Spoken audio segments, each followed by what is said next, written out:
Ito ang tunay na dahilan ng biglaang pagpanaw ni Mercy Sunot, ang lead vocals ng Ages.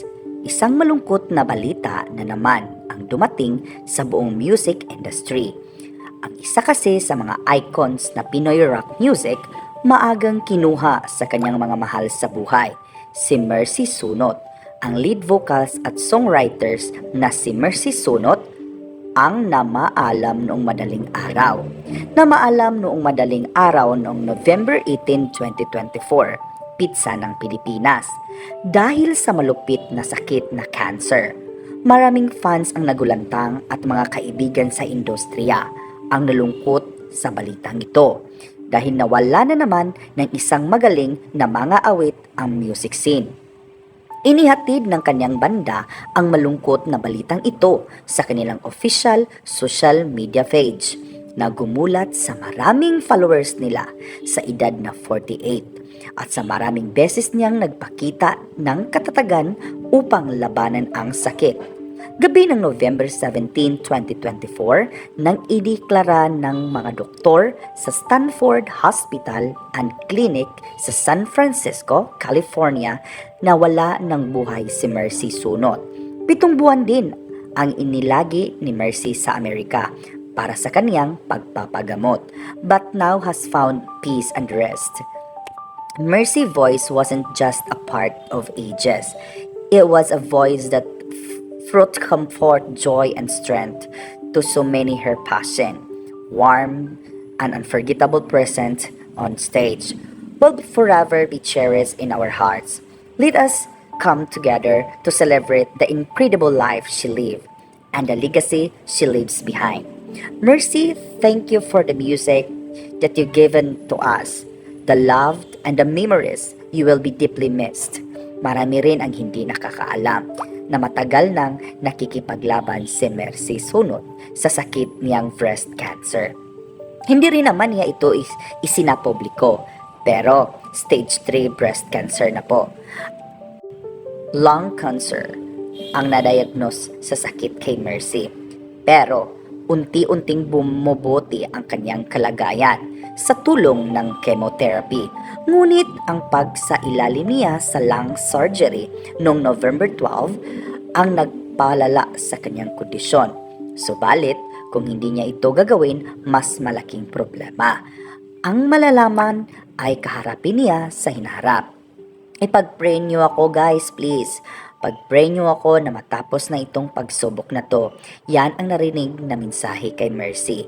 Sa hindi akalaing huling TikTok video na pala niya na ino-upload noong November 16. Kinunan niya ng video sa ICU ng hospital kung saan siya nagpapagamot at ipinapaliwanag kung paano siya nahihirapang huminga. Pagkatapos ng operasyon, binanggit din niya na nalaman ang kanyang mga doktor na mayroon siyang tubig at pamamaga sa baga. Idagdag pa ang mga bukol na nakita nila rito. Binigyan siya ng mga steroids at humingi rin ng panalangin.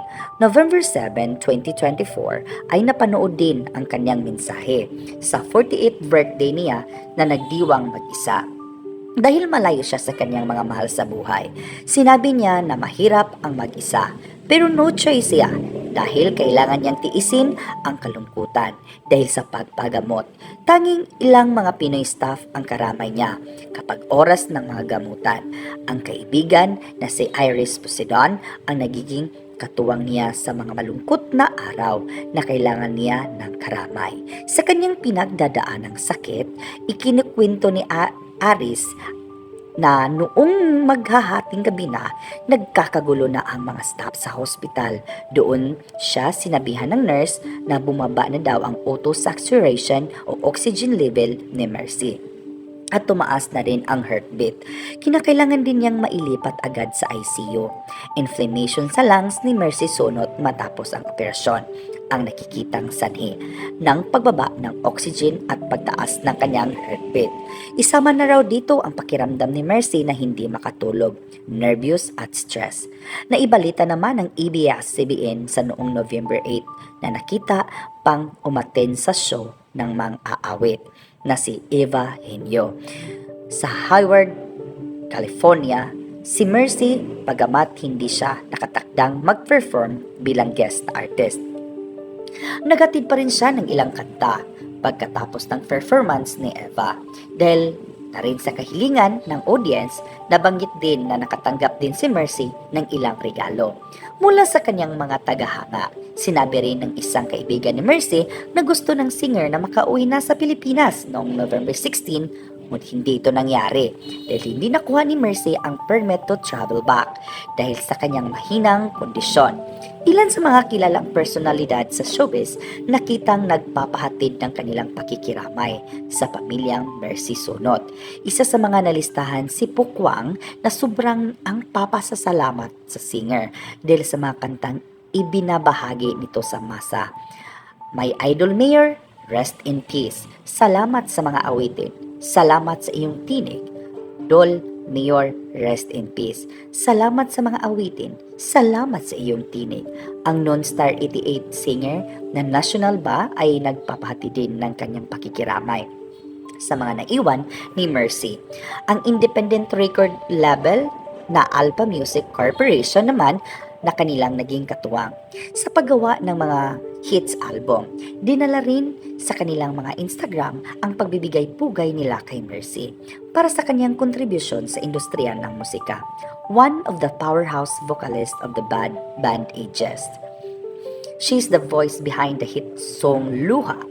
So thank you very much for sharing the gift of your voice with all of us as the record label and the discoverer of Ages. We send our deepest and condolences to the Sonot family, her bandmates and loved ones. As he joined our Creator, may she rest in the Lord's loving arms. Nabuo noong taong 1995. Nakakapag-produce ang ADS ng mga hits tulad ng Luha, Halik, Sinta, Basang-basa sa ulan, Sundot, Ang buhay ko at marami pang iba. Ang banda ay unang kilala bilang Sound Trippers nung ito ay binubuo lamang nila Mercy at Joliet. Pinalitan nila ang pangalan nila na Ages noong 1998. Ang makipag-usap sa kanilang manager at Alpha Records. Ang naiwang membro ng rock band ang mga kapatid ni Mercy na Joliet at Ken, kasama rin si Ray Avinoha, Rowena Adriano, Estela Maris Pabeco at Vilma Golovio. Noong isang taong December 2023, nagsagawa ng Christmas concert ang banda sa Theater at Soler sa Paranaque para ipagdiwang ang kanilang 2050 anniversary. Kasama nila rito bilang guest performer si Jose Marichan, Pili at Manila Strings Machine. Napanood naman ang banda sa special guesting nila sa Eat Bulaga noong November 9, kung saan kasama nilang kumanta ang Singing Queens. Ito rin ay ipinapalabas sa pagkakatapos ng episode ng Sunod nung time show sa nung Lunes bilang tribute at pag-alala nila kay Mercy. Pero hindi naman magpapahuli ang Ages kapag sumapit ang Christmas season. Bukod kasi sa mga Christmas ni song ni Jose Marichan, madalas ring patugtugin ang kantahin ang Ages na Christmas bonus. Ibigay niyo na ang aming Christmas bonus na inilabas nila noong taong 2000. Ipinagdiwang din ang kanilang legacy sa pamamagitan ng musikal na Rock of Ages. Mula po sa akin sa Chucky Rhino TV, taos puso po akong nakikiramay sa inyo. Sa mga naiwan ni Mercy Sunot, condolence po sa inyong lahat.